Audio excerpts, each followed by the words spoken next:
ඔව් මම අද ඔයගලන්ට කියලා දෙන්න සියඹලා වලින් චට්නි එකක් හදාගන්න විදිය. අපි බලමු මුලින්ම අපිට අවශ්‍ය වෙන ද්‍රව්‍ය මොනවාද කියලා.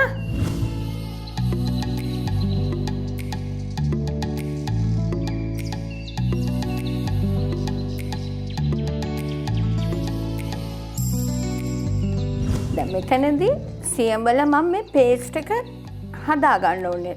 ගෙදරදී හදාගන්න. ඉතින් අපි සියඹලා ග්‍රෑම් 250ක් හරි 500ක් හරි ගන්න.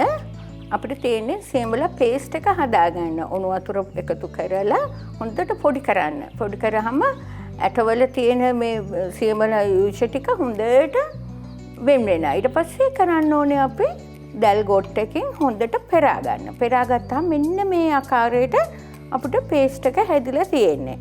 දැන් බලන්න ඇට නෑ. හොඳට සියඹලා ටික මිරිකලා අරන් තියෙන්නේ. අරන් අපි පෙරා ගන්න ඕන. ඊට පස්සේ අපි භාජනයකට හුඟක් හොඳයි මේ වගේ එකක් ඇලුමිනියම් භාජන වල හදන්න එපා. එක්ක මැටි ඇතිලි එක හදන්න.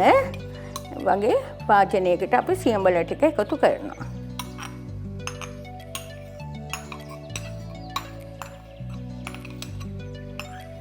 ඔන්න සියඹලා ටික එකතු කරා. ඊගාවට අපිට අවශ්‍ය වෙනවා මෙතෙන්දී විනාකිරි. ඔන්න මම විනාකිරිත් මේස හැඳි 3-4ක් එකතු කරනවා. අපි විනාකිරි මේස හැඳි 3-4ක් එකතු කරනවා.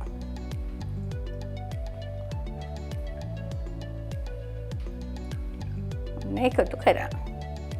ඊගාට මෙතනදී අනිත් ද්‍රව්‍ය කියන්නේ ලුණු කුඩු, මිරිස් කුඩු ඔව තමන්ගේ කැමැත්ත පරිදි අපිට රස අණුව එකතු කරන්න පුළුවන්. දැන් මම මෙතනදී මිරිස් කුඩුව සාමාන්‍ය චට්නි එකක් වම් ටිකක් සැරක් තියෙන්න ඕන, පැන් රහක් තියෙන්න ඕනේ. අපි මිරිස් කුඩු ටිකකුත් එකතු කරා. ගම්මිරිස් කුඩු ටිකකුත් එකතු කරා. ඔන්න ඊගාවට මම එකතු කරන්න යනවා මෙතන අබ කුඩු. දැන් හුඟක් ගෘහණිය පුරුදු වෙන්න ඕනේ. ගෙදරදීම අපිට අබ ඇට ටිකක් අරන් හොඳට ග්‍රයින්ඩර් එක මේවා කරගන්න. එහෙම නැත්නම් ගෙදර මිරිස් ගලක් තියෙනවා නම් මිරිස් ගලට තියලා හොඳට අඹර ගන්න.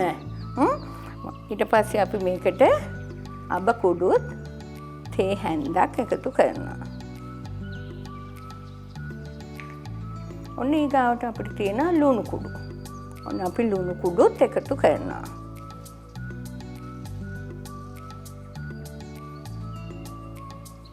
ලුණු කුඩුත් එකතු කරා.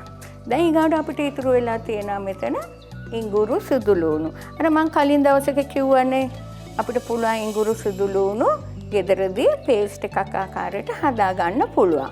අපිට ඉඟුරු සුදු ලුණුත් මේස හැන්දක් එකතු කරනවා. දැන් ඔන්න පියවරෙන් පියවරට අපි ඔක්කොම ටික ටික එකතු කරා. ඔන්න දැන් අපි කරන්න ඕනේ මේක රත් වෙන්න තියන්න ඕනේ. අර මං කිව්වා වගේ එකපාරටම ගින්දර වැඩි කරගන්න එපා. අපි මේක රත් කරගන්න ඕනේ. රත් වීගෙන එනකොට තමයි අපි මේකේ හොඳට රත් වෙන්න අරින්න ඕනේ.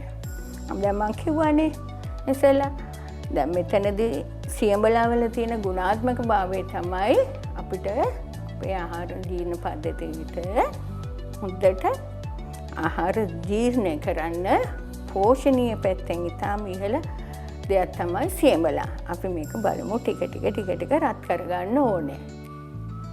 දැන් ඊගාවට මම එකතු කරන්න යන්නේ මෙතෙන්දී සීනි. මෙතෙන්දී සීනි එකතු කිරීම අපිට රස අණුව එකතු කරන්න පුළුවන්.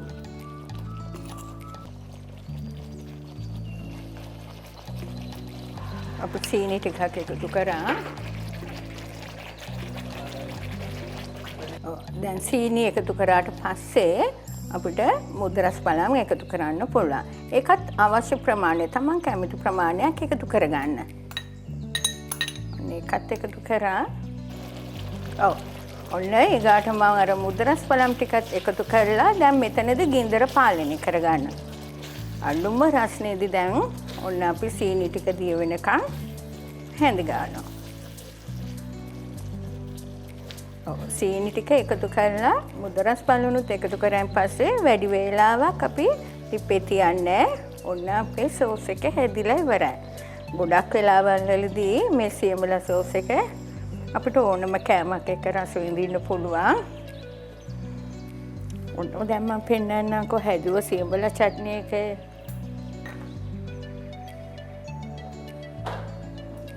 බලන්න ගෙදර තියෙන බඩු ටිකෙන් හැදුවේ. අපේ ගෙදර සියඹල සමහර වෙලාවල් වලදී ගොඩාක් වෙලාවල් වලදී සියඹල ගෙදර තියෙන මුට්ටි වල පල් වෙවි තියෙන වෙලාවල් තියෙනවා. ඔන්න බලන්න. ඉතාලම රසවත් ආකාරයට මම චට්නි එක හැදුවා. අපිට හදලා බෝතලයකට දාලා තියන්න පුළුවන්. ඕනෑම කෑමක් එක්ක රස විඳින්න පුළුවන්.